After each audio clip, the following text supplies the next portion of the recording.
Hello, hello, hello, and welcome to another episode of the GSMC Wrestling Laureate podcast brought to you by the GSMC Sports Network. I'm your favorite wrestling fan here, Eric Rodriguez, live every Monday, Wednesday, and Friday, 8 p.m. Pacific Time, 11 p.m. Eastern Time here on the GSMC Sports Network. So like and subscribe to the show. First and foremost, hey guys, hope you guys had a great week. Hope that you guys, weren't hurt too bad, after the national title was won by Ohio State. I gotta be honest, I'm not a huge fan of Ohio State. I was rooting for the Fighting Irish. I gotta stick to my blood. I am half Mexican, half Irish, a little bit of Scottish, but most importantly, just a wrestling fan. And that's what we're here for today. We're here to talk about the hottest news of professional wrestling, WWE, AEW. We're here to talk about all the everything, absolutely everything that has to do with professional wrestling. So sit down, grab your favorite snack, grab your favorite ice cold beverage, and get ready for the hottest, most entertaining wrestling podcast in the entertainment business. No, I'm just kidding. I'm your average, I'm your neighborhood, Spider-Man.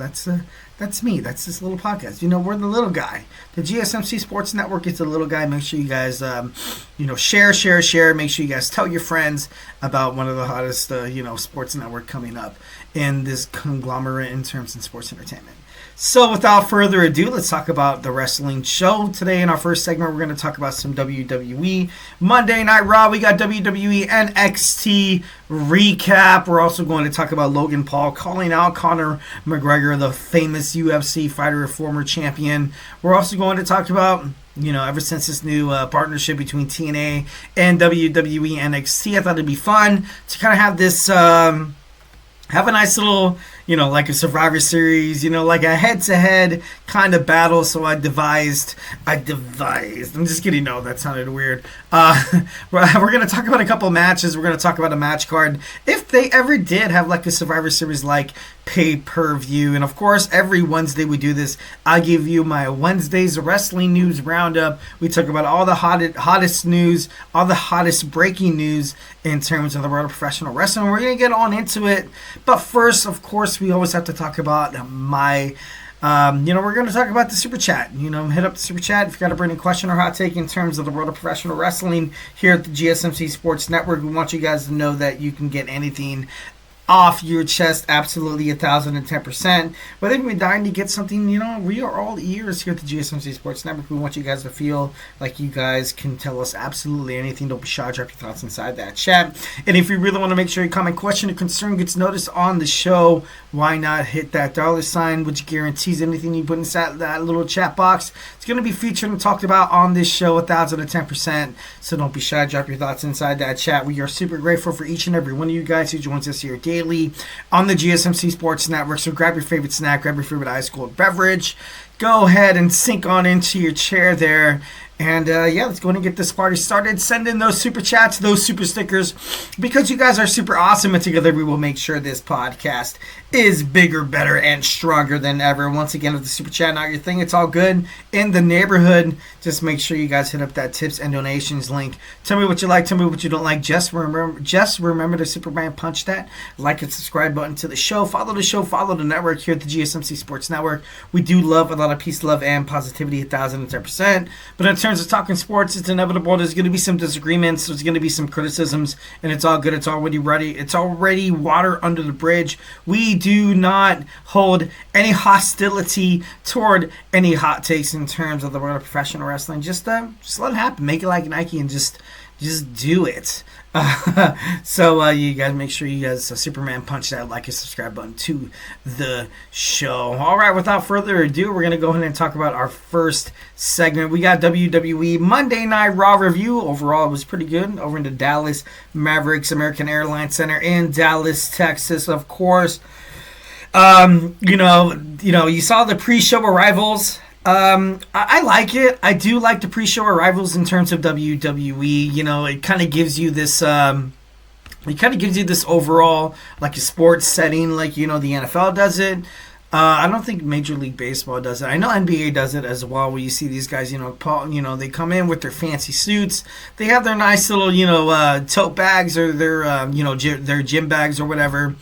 I dig it. I think it adds a little bit of realism to professional wrestling that a lot of people kind of lack, as opposed to like, just starting the wrestling show and just bam, boom, bing, bang, boom, have people start out and start wrestling. But, I dig it. So the obviously main event, Jey Uso was the one to come out first on WWE Monday Night Raw to address the World Heavyweight Champion, Gunther, for their match at Saturday night's main event. And, I wish I could honestly, positively, confidently say that Jey Uso will become that new champion. But Gunther, he's just, he's on a whole nother level, and, I always had this philosophy in terms of professional wrestling. If a company is ever, in this midst of a back and forth, we're working out with talent, we do not know what the face is going to be on Monday Night Raw or WWE SmackDown. But I'm pretty sure on Raw, you have CM Punk, you have Seth Rollins, and you have Drew McIntyre. But, that bloodline is going to come through. So we're going to have Roman Reigns, we're going to have The Rock, we're going to have Solo Sikoa, potentially, and, perhaps the WWE Undisputed Champion, Cody Rhodes. But, Jey Uso, he still has a chance. He still has that chance to kind of, get out of the shadow of his family to take on Gunther. But, much like I was kind of preluding to the fact that I feel like if any, WWE, AEW, TNA, Ring of Honor, I feel like if you're kind of at this crossroads where you're kind of depicting, you're kind of, you're kind of deciding on who you want to be the face of your corporation for the next, couple of years. The belt is always on a heel. The belt will always, always, always be on a heel. And I'm not even talking about SmackDown. I'm not even talking about NXT. I'm not talking about WWE as a whole. I'm talking about Monday Night Raw. Monday Night Raw recently debuted on Netflix streaming. Huge streaming conglomerate, obviously internationally savvy. And I feel like Gunther is that perfect placeholder. He's that perfect heel. He's that in-your-face kind of heel. And I kind of thought to myself, I was like, you know what? Maybe if Damian Priest, obviously he was the guy who was dethroned by Gunther. But if he was a heel, maybe he would have been better. Maybe if you had the Judgment Day just go full force, but instead WWE was like, let's show more of a human side of Damian Priest. They wanted to turn him babyface. They really, really did. And their first attempts, a couple first attempts I remember on Monday Night Raw was, it wasn't really good. It wasn't really good. I remember when he came face to face with Gunther for the first time. I don't know, I'm not too sure if you guys remember this or not, but Gunther was actually getting more of the praise by the fans. The fans wanted to see Gunther win the championship more and more. That's when you saw Gunther bring up Damian Priest's, ethnicity background. That's when you saw him bringing up the fact that his parents didn't want to pay for a proper education or didn't even want to, put in any effort toward him, and that he was some bonk-ass person from Bronx or a Yankees fan. That was by Gunther, and Gunther overall put over Damian Priest. And I feel like in this match he'll do the same. I'm not too sure if Jey Uso has the juice to dethrone Gunther. And if you're WWE, you kind of have to ask yourself the question, who do you think could ultimately represent your brand heading into this new era? And, you saw John Cena come back. You've seen, the potential of Cody Rhodes, Roman Reigns. I'm not too sure if there's going to be a superstar shakeup to the point where the World Heavyweight Champion does end up on SmackDown. That could be a huge possibility. Netflix wants the big hitters. They want the Bloodline Civil War, which, with The Rock, Roman Reigns, Solo Sikoa, all of them, everything. So does this really narrow down to the point where if Jey Uso wins the World Heavyweight Champion, which I believe he won't, does it really mean anything? Does it possibly mean anything? Because at this point, I feel like he is too far consumed with this Bloodline Civil War storyline that doesn't really seem like it's going to be, kind of dying down in the near future. If anything, it's going to get bigger. We got Hikuleo in the wings. We got Azila Fatu as well from GCW. Obviously, he wrestled in Booker T's promotion as furthermore. And I feel like, his destiny is to wind up in WWE. I feel like right now they're heavily pushing him to do more than it probably is necessary to get trained up to be like, hey, honestly, you kind of need to, you need to step in, be part of this civil war here. And I feel like they will eventually join The Rock. And I know there's been talks of both of them joining NXT first, but with the things going down right now, it wouldn't really be much of a shock for them to debut on the main roster on Raw or SmackDown, because you said Tama Tonga, Tungaloa, and Jacob Fatu both just jump over the NXT barrier there and be on WWE SmackDown or Monday Night Raw. So there's still. I really don't know what they're doing with this whole Solo Sikoa Young Bloodline storyline, because you saw deeper in the show how, he didn't even have a chance to kind of speak his mind. Jacob Fatu was kind of looking at him a little disappointed. Maybe this is a foreshadowing to Solo Sikoa kind of being rubbed out, kind of being secluded, not secluded, kind of being excluded by Jacob Fatu, Tama Tonga, and eventually Tungaloa is going to come back. And they're going to want to try to find themselves the next tribal chief. I feel like they're going to dump Solo Sikoa. Solo Sikoa is going to be on his own, eventually, reuniting with the OTC and the OG bloodline. But then that's when you see The Rock come in. That's when you see Hikuleo. That's when you see, Zila Fatu come in as well. Because Zila Fatu and Jacob Fatu were, they were tag team champs in the independent wrestling circuit.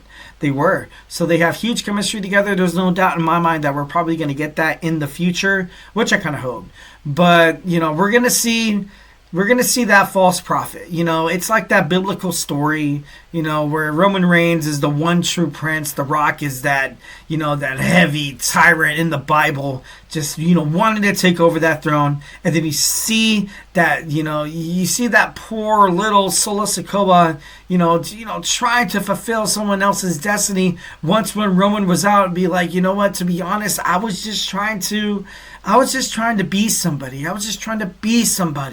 And then that's something that Solo Sikoa is going to be, he's going to be that false prince that eventually, he's going to come out a little douchey, but he's going to come out, at the end of the day, he's going to have that redemption story. And Solo Sikoa will probably end up finding himself fighting side by side with Jimmy and Jey Uso, with Sami Zayn, and with the OTC to take on this new bloodline, the bloodline that he helped create. We're going to see The Rock with Tama Tonga, Tungaloa, Hikuleo, and Zila Fatu 5-on-5, bang, bang, boom. And, I hope that's the way they're going to do it. But once again, I'm a simple wrestling fan. I'm just like, you or me, talking on this mic. So, overall, I thought it was, it was overall a pretty decent, opening statement from Jey Uso to find out if he was going to take on, we'll find out, that, hey, dude, honestly, I could be in the World Heavyweight title picture, which wouldn't really shock me. All right, so moving on, we got JBL returning, obviously, kind of giving bad juju to Kofi Kingston and Xavier Woods. Rey Mysterio was able to pick up the victory against Kofi Kingston in a match, but then after the match, you saw Xavier Woods, Kofi Kingston beat the heck out of the LWO. It was good for Rey. I was happy to see Rey get the victory. But, it was all right. Sami Zayn addresses the WWE Universe, stating that he has declared himself in the WWE Royal Rumble. Seth Rollins in the back, obviously, super proud of him. I definitely like this spot. Obviously, at the end of the show, it was a little bit of, it was hectic. We saw Nia Jax take on Bayley. Once again, Nia Jax proves that she deserves to be a champion for the future, picking up that victory. And then you saw a little turmoil. You saw a little turmoil between the Judgment Day and the back. Finn Balor nowhere to be found, obviously, because of that injury sustained by an attack by Damian Priest during that street fight last week on Monday Night Raw. So then you saw Dominic Mysterio kind of take the reins a little bit. It looks like Liv Morgan is done with him. Raquel Rodriguez is done with him. And as soon as they lose this rematch with the War Raiders, I feel like Dominic Mysterio will be kicked out of the Judgment Day. And, I feel like he's going to be looking pretty lost right now. Maybe like I was mentioning before in the show, maybe like this classic redemption story that Dominic Mysterio maybe could possibly have. But he needs a new storyline. Pete Dunne taking on Penta El Zero Miedo. This was overall just an amazing match. I'm happy that WWE is putting Penta against two of the top two wrestlers that they have in WWE. You have Chad Gable. You have the Battling Brute. You have Pete Dunne. Both of those superstars are absolutely phenomenal. And it was cool to see Penta kind of get into it. I kind of missed that after the match. He did not give that classic, in luchador, in wrestling, in the CMLL or anything like Lucha Libre. Recently I've been doing a lot of, kind of a lot of digging in terms of who this Penta El Zero Miedo guy is. They have those in-ring, performances, but most importantly after the match, you kind of have them just talking in the middle of the ring, and that's just classic, classic Latino wrestling that I really, that I honestly admire, and I feel like WWE should ultimately adapt more now than ever. But, Penta's going to do some great things. Is he going to win the Royal Rumble? I'm not too sure. But, he's a great superstar, and I feel like he's right where he is. He belongs in WWE. He always has. With his brother, Rey Fenix, obviously, AEW's Tony Khan, due to injury, time, be like, hey, I'm tacking on this, I'm tacking on this time that you kind of owe us here. We're going to see the Lucha Brothers be reunited on Monday Night Raw sooner rather than later. So, honestly, at this point, and I know this is a point for another time, I feel like AEW's CEO Tony Khan should just be like, you know what? I'm getting bad publicity here. It's about time that I'm just gonna rid my losses here, and losing Rey Fenix and Penta it's pretty damn big. But overall, I feel like it's the right thing to do. All right, so we have Pure Fusion Collective, Shayna Baszler, and so we start taking on Damage Control's Dakota Kai and Io Sky. Sky was able to pick up the victory, which I definitely like that spot. Seth Rollins taking on Drew McIntyre in that main event. You saw Seth Rollins picking up that victory, but at the end of the match was really, honestly, the main story. How Sami Zayn accidentally booted Seth Rollins in the face with a haluva kick. Obviously unintentional, but still building blocks of how Seth Rollins is going to wind up. What Kevin Owens is doing, what Drew McIntyre is doing, and sooner rather than later, Seth Rollins, they don't feel like they're doing anything wrong. They have a despised hate for what Roman Reigns did under that bloodline, storyline, under that bloodline rule, and you got to feel for Seth here. You got to feel for Seth. Sami Zayn is still on that, Kevin Owens in the beginning of the show. Once when Sami Zayn declared himself into the WWE Royal Rumble, kind of told him, he was like, hey, you're my brother, right? You're going to back me up. Like I backed you up. Like everything we've been through, every main event we've been through, we won the tag team titles, WrestleMania Night 1. You're going to protect me, right? Against hell or high waters, Kevin Owens maybe potentially planting a bomb between Sami Zayn and Cody Rhodes. Yeah, it's possibly. That could definitely possibly happen. Cody Rhodes, does he really belong in that bloodline storyline right now? I feel like it's good for WWE if he actually kind of sidesteps it. But, what Roman Reigns wants is that title. I feel like this is more or less kind of creating a bomb, not for WrestleMania, not for Elimination Chamber, but kind of for Royal Rumble. I see these guys, the last 5 left in the Royal Rumble, standing in the ring, looking at each other. I still feel like number 30 is going to be Joe Hendry. I don't know why, that's just my wrestling fandom thinking it'd be badass. So we have Joe Hendry, we have Roman Reigns, CM Punk. Kevin Owens is not going to be in, obviously not Cody Rhodes as well. So we have 2 more spots open to be in the final 5. I think it's going to be Seth, maybe Drew. Drew with that Scottish, with Joe Hendry, maybe they form a temporary alliance. No, I'm just kidding. I don't think Joe Hendry would ever do that. But, we're going to have that final 5, that final 4 face-off, and I think it's going to be absolutely amazing. I can't wait for February 1st. Obviously, a mere week and a half away, and I'm totally stoked. All right, without further ado, we're going to talk about our next segment. We got our WWE NXT recap. So grab your favorite snack, grab your favorite ice cold beverage, and join me here in about 25 seconds. So, hey, do not go anywhere.